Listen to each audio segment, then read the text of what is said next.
Assalamualaikum warahmatullahi wabarakatuh. Perkenalkan, nama saya Fer Alfayana Junaidi dengan NPM 122110024, kelas Agroteknologi B semester 6. Di sini saya akan mempresentasikan hasil kerja saya dari mata kuliah Manajemen Produksi Tanaman dengan dosen pengampu Ibu Siti Wahyuni. Saat ini saya sedang menjalankan program magang di salah satu perusahaan pertanian di Jepang.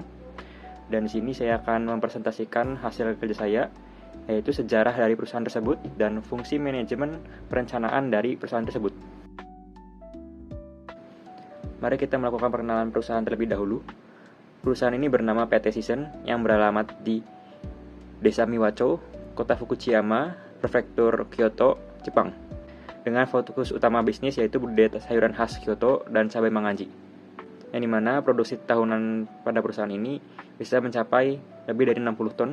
Perusahaan ini memiliki luas area budidaya sebesar 15.500 meter persegi, dan dalam itu ada greenhouse yang memiliki total luas sebesar 7.500 meter persegi, dengan lahan terbuka atau roji dalam bahasa Jepangnya itu memiliki luas 5.000 meter persegi, dan perusahaan ini memiliki kebun anggur yang memiliki luas sebesar 3.000 meter persegi. Pada perusahaan ini memiliki jumlah karyawan sebanyak 10 orang, termasuk pekerja paruh waktu. Penjualan pada tahun 2003 sebesar 64 juta yen. Pada perusahaan Season ini dipimpin oleh presiden atau CEO Seiichi Kubo-san dan wakil presidennya Kenzo Matsumura-san, dan memiliki penasehat bernama Daisuke Abe-san.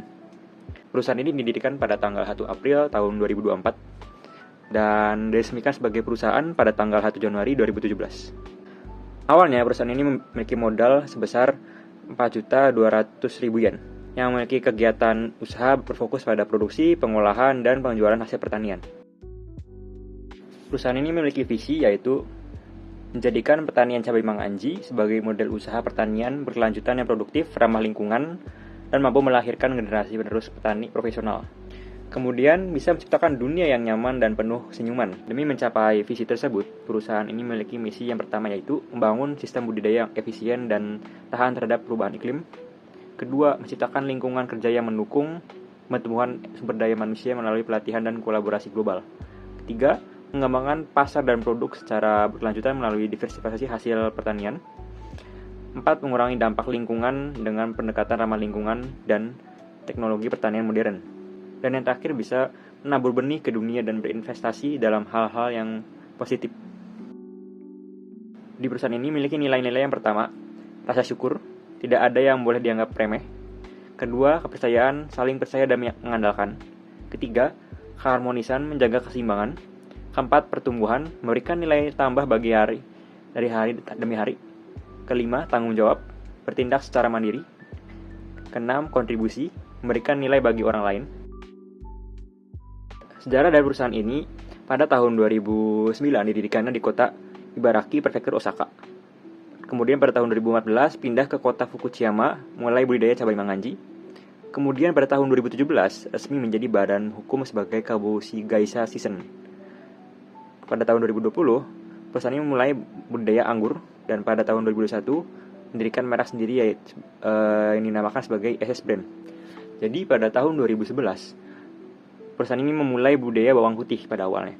Awalnya pada tahun 2011, perusahaan ini mulai budidaya bawang putih. Perusahaan ini mulai percaya diri dengan bawang putih tersebut dan menemukan pembeli tetapnya. Kemudian pada tahun 2012 memulai budidaya tomat ladang. Dan akhirnya pada tahun 2014, perusahaan ini memulai budidaya tanaman tetapnya yaitu tanaman cabai manganji. Awalnya perusahaan ini menentukan harganya sendiri, tapi karena secara kecil dan teknik budidaya yang belum terkenal, perusahaan ini menemukan untuk mengirimkan hasil panennya ke koperasi pertanian demi stabilitas penjualan. Cabai manganji memiliki masa panen yang sangat panjang, akhir Juni hingga akhir November, tahan terhadap penyakit, dan cukup stabil meski ditanam di lahan terbuka. Dengan masa panen yang panjang dan tenaga kerja yang memadai, perusahaan ini berharap bisa mengembangkan bawang putih dan tomat juga. Kemudian pada tahun 2015, tahun kedua mereka budidaya tanaman cabai manganji dengan bantuan tenaga pekerja paruh waktu dan working holiday. Perusahaan itu memperluas skala menjadi 3.000 batang meskipun hanya dibantu 40 hari dan dalam total masa panen. Perusahaan ini mengukir potensi cabai manganji bisa dibudidayakan dengan bantuan orang lain. Namun, hasil dari tahun 2015 ada kegagalan yang dimana mereka masih kekurangan tenaga untuk mengurus hasil panen tersebut. Akhirnya perusahaan ini memanfaatkan program working holiday dan mengundang 3 orang dari Taiwan. Meski bayarnya sama dengan tenaga kerja Jepang, perusahaan ini sudah tahu tenaga kerja seperti mereka bisa menutupi biaya dengan performa yang baik. Kemudian pada tahun 2016, tahun ketiga dari cabai manganji, perusahaan ini karena 3 staf Taiwan bisa bekerja selama masa panen penuh, perusahaan ini memperluas skala menjadi 4.800 batang. Perusahaan ini mulai mengejar peningkatan hasil dan kualitas dan mulai belajar langsung dari pakar terbaik di daerah Kyoto tersebut. Kemudian pada tahun 2017, perusahaan ini pada tahun keempat budidaya cabai manganji mencari skala optimal dan jumlah tenaga kerja yang tepat. Kemudian mengundang 10 orang staf, 9 orang Taiwan dan 1 orang dari Hong Kong dan menanam 8.000 batang. Meskipun tugas hasil panen belum tercapai, perusahaan ini berhasil meningkatkan penjualan secara signifikan.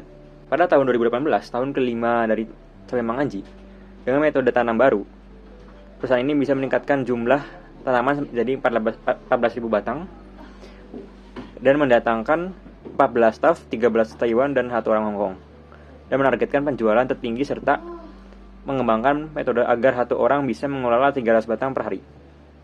Namun, pada saat itu, mereka menghadapi musim yang dimana sangat ekstrim, 9 hari hujan terus-menerus tanpa henti di awal Juli, dan kemudian panas ekstrim mendekati 40 derajat Celcius yang menyebabkan panen cukup sulit. Dan pendapatan panennya sangat sedikit, tapi kenaikan biaya tahan dan tenaga kerja membuat laba turun drastis. Pada tahun 2019, tahun ke-6 dari cabai manganji, perusahaan ini membangun 3 greenhouse, kemudian berhasil menanam sekitar 13.000 batang.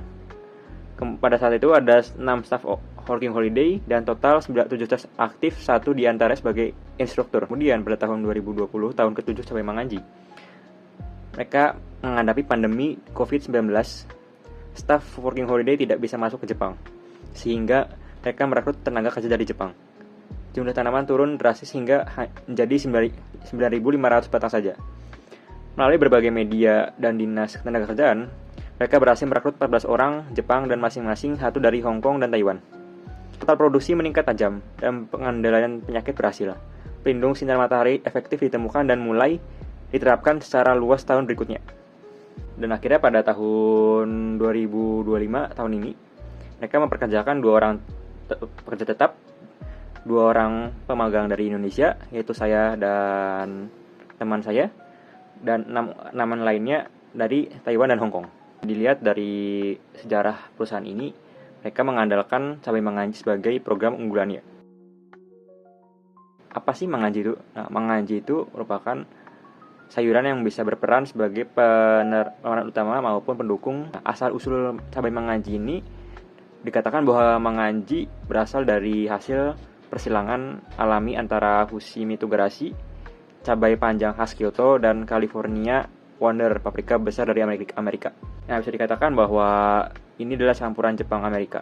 Sejak sekitar 100 yang lalu, benihnya diambil setiap tahun dan dibudidayakan dengan penuh perhatian di wilayah utara prefektur Kyoto. Inilah sayuran dengan sejarah yang sangat panjang. Penampilan cabai ini itu besar, berwarna hijau tua dengan bentuk indah dan kilau segar. Saat dipanaskan, warna hijaunya menjadi semakin cerah. Cabai manganji memiliki rasa yang dimana dagingnya itu tebal, memberi rasa kenyang namun tetap lembut saat digigit. Memiliki rasa manis yang halus dan terkesan elegan, berbeda dari paprika biasanya. Tanaman ini tidak menghasilkan capsaicin atau zat rasa pedas, tidak seperti cabai manis lainnya yang kadang terasa pedas. Manganji ini tidak memiliki rasa pedas sama sekali, sehingga aman digunakan dalam berbagai masakan. Nah, itulah mengapa perusahaan ini memproduksi manganji dengan tujuan meneruskan benih berharga yang telah dijaga oleh para pendahulu Kyoto untuk masa depan. Sambil menciptakan sejarah dengan rasa bangga ini, perusahaan ini terus bekerja keras setiap hari dalam produksi cabai manganji. Manganji Togarashi adalah sayuran yang sangat sensitif. Jika kelembapan tanah selalu tinggi, maka akan membusuk dan tanaman akan terinfeksi penyakit serta bentuknya menjadi tidak bagus. Sebaliknya, jika terlalu kering, buah akan melengkung dan tidak bisa tumbuh besar. Bentuk yang indah dan kilau segar dari mangaji dihasilkan dari manajemen budidaya sangat cermat. Tujuan strategis dari perusahaan ini yaitu selalu mencapai produksi maksimal dari cabai mangaji dengan kualitas ekspor setiap tahunnya. Kedua, menyediakan lapangan kerja melalui program working holiday dan staf tetap. Ketiga, meningkatkan efisiensi kerja hingga satu orang mampu mengelola cabai mangaji semaksimal mungkin per harinya. 4. Meningkatkan profitabilitas melalui kontrol biaya, efisiensi panen, dan pemanfaatan CO2. 5. Mengembangkan rumah kaca dan lahan terbuka seluas lebih dari 10.000 meter persegi secara bertahap. Berikutnya ada analisis SWOT, strength atau kekuatan. Perusahaan ini memiliki staf yang berpengalaman 7 tahun lebih, budidaya, metode kerja teruji, staf global, musim panen panjang. Untuk weakness atau kelemahan, perusahaan ini memiliki ketergantungan terhadap tenaga kerja asing, biaya operasional tinggi, dan risiko penyakit tanaman tinggi. Untuk opportunities atau peluang, perusahaan ini memiliki permintaan lokal dan ekspor tinggi, teknologi pertanian baru, dan program pemagang asing. Dan terakhir, threats atau ancaman. Di Fukushima, sering terjadi perubahan iklim yang ekstrim, pandemi global, dan ketergantungan musim volatilitas pasar. Kemudian berikutnya ada rencana operasional tahunan. Untuk skala dan lokasi, lahan rumah kaca yaitu sebesar 4.600 meter persegi, lahan terbuka 7.000 meter persegi, lokasi yaitu di Fukushima, Kyoto, jumlah tanaman yaitu 13.000 sampai 15.000 batang. Jenis tanaman yang dibudidayakan yaitu cabai mangaji, varietas khas Kyoto dengan harga premium dan musim panen panjang. Kemudian ada siklus produksi. Untuk kegiatan ada persiapan lahan, semai, penanaman, pemangkasan, dan perawatan. Untuk siklus produksi tanaman cabai mangaji, kegiatan persiapan lahan dan semai dimulai pada bulan Januari hingga Maret. Kemudian untuk penanamannya dari bulan April hingga Mei. Kemudian pemangkasan perawatan dimulai pada bulan Mei hingga Juli. Kemudian untuk kegiatan panen dan seleksi dimulai pada bulan Juni hingga Oktober. Kemudian untuk kegiatan evaluasi dan pemupukan dimulai pada akhir November dan perbaikan lahan atau istirahat pada bulan Desember. Kemudian untuk perencanaan sumber daya manusia atau SDM, struktur tim dari perusahaan ini yaitu ada direktur utama CEO, kemudian ada wakil direktur, kemudian ada manajer operasional, karyawan tetap, kemudian ada staff dari working holiday, kemudian ada pemagang dari Indonesia. Kemudian ada sistem pelatihan dari perusahaan ini yaitu pengenalan sistem tanam dan panen. Kedua, pelatihan seleksi kualitas menggunakan alat atau secara manual. Ketiga, pelatihan efisiensi kerja memiliki target 300 batang per orang per hari. Dan terakhir, penggunaan alat dan teknologi seperti penggunaan CO2 control, terus shading net, pengairan irigasi, dan greenhouse. Dan untuk teknik budidaya, ada metode tanam.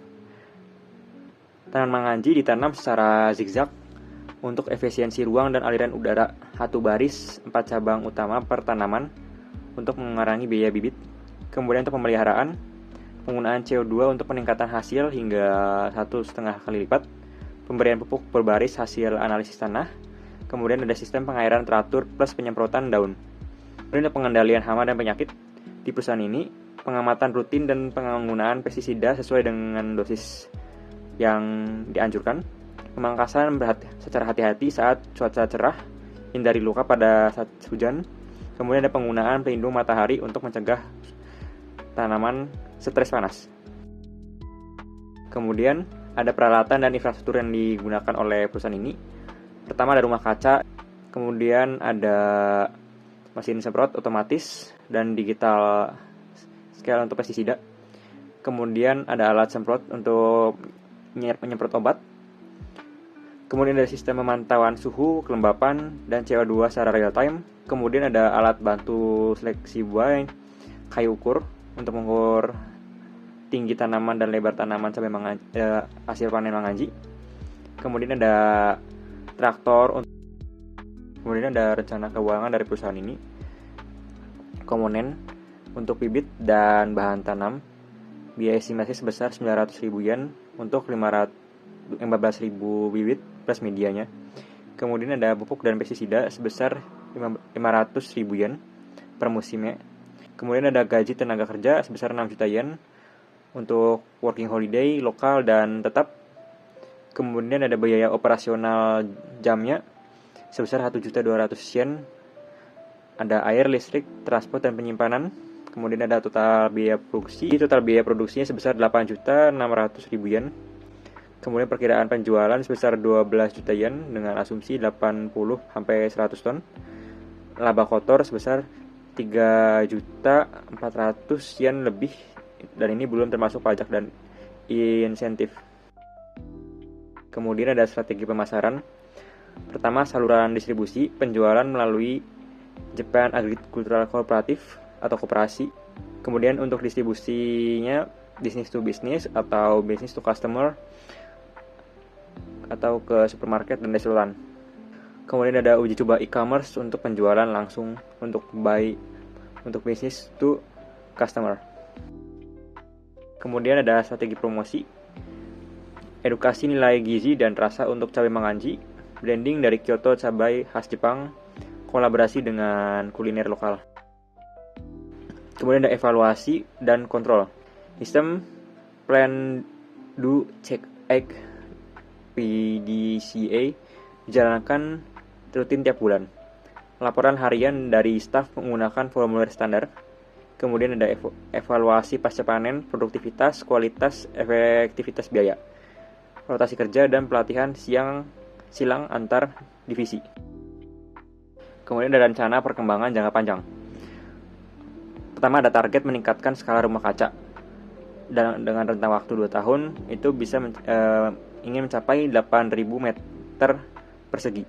Kemudian target kedua, pengembangan sistem digital pertanian dengan rentang waktu 3 tahun yang berbasis Internet of Things, monitoring dan AI prediksi cuaca. Ada diversifikasi tanaman dengan rentang waktu 2 tahun, reaktivasi tomat dan bawang putih. Kemudian ada sistem pelatihan petani muda 1 tahun, modal pelatihan plus mentor profesional. Kemudian ada penjualan ekspor dengan rentang waktu 3-5 tahun dengan tujuan pasar Asia Tenggara dan Eropa. Sekian, terima kasih. Kurang lebih mohon maaf. Wassalamualaikum warahmatullahi wabarakatuh.